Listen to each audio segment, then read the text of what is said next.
નમસ્કાર મિત્રો, ક્વાર્ટર એકના પરિણામની સિઝન ચાલુ છે અને જીઓ ફાઇનાન્શિયલ સર્વિસે પણ ક્વાર્ટર એકના પરિણામ જાહેર કરી દીધા છે. ક્વાર્ટર એકના પરિણામ જોતા જ બ્રોકરેજ હાઉસ મોતીલાલ ઓસ્વાલે બાય રેટિંગ સાથે શેરમાં ખરીદીની સલાહ આપી છે.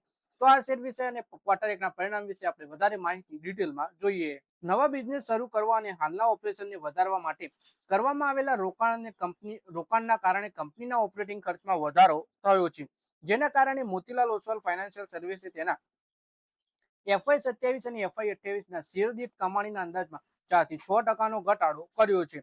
એટલે કે જે કંપની ઓપરેશન વધારવા માટે અને રોકાણના કારણે કંપનીનો ઓપરેટિંગ ખર્ચમાં વધારો થયો, જેના કારણે બ્રોકરેજ હાઉસ મોતીલાલ ઓસ્વાલે કંપનીના FY 27-28 ના શેર દીઠ કમાણીના અંદાજમાં 4 થી 6% ઘટાડો કર્યો છે.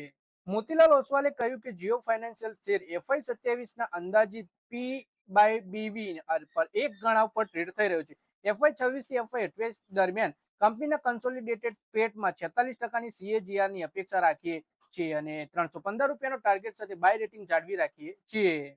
જીઓ ફાઇનાન્શિયલે 830 કરોડનો કર પછીનો નફો નોંધાવ્યો છે, જે વાર્ષિક ધોરણે 156% વધુ છે. કુલ આવક કંપનીની 1496 કરોડ રૂપિયા રહી છે, વાર્ષિક ધોરણે 141% વધી. પ્રી પ્રોવિઝનિંગ ઓપરેટિંગ પ્રોફિટ 38% વધી 505 કરોડ રૂપિયા થયો છે. સ્થાનિક બ્રોકરેજે કંપનીએ નોંધ્યું છે કે જીઓ પેમેન્ટ્સ બેંક અને જીઓ પેમેન્ટ સોલ્યુશન બંને રોકાણના તબક્કાથી આગળ વધી ગયા છે.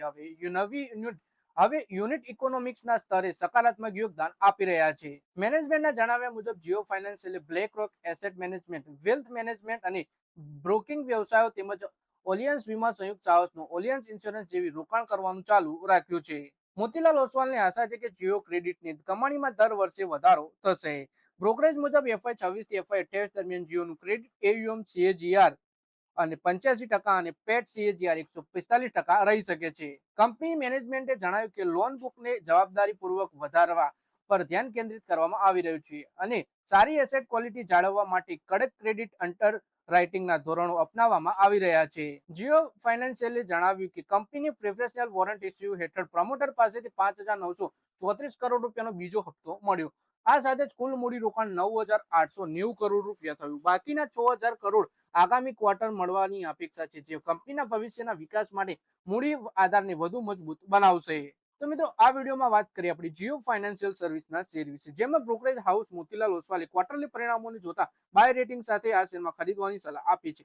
તો મિત્રો, આ વિડીયોમાં બસ આટલું જ. હવે મળીએ આવનારા વિડીયોમાં.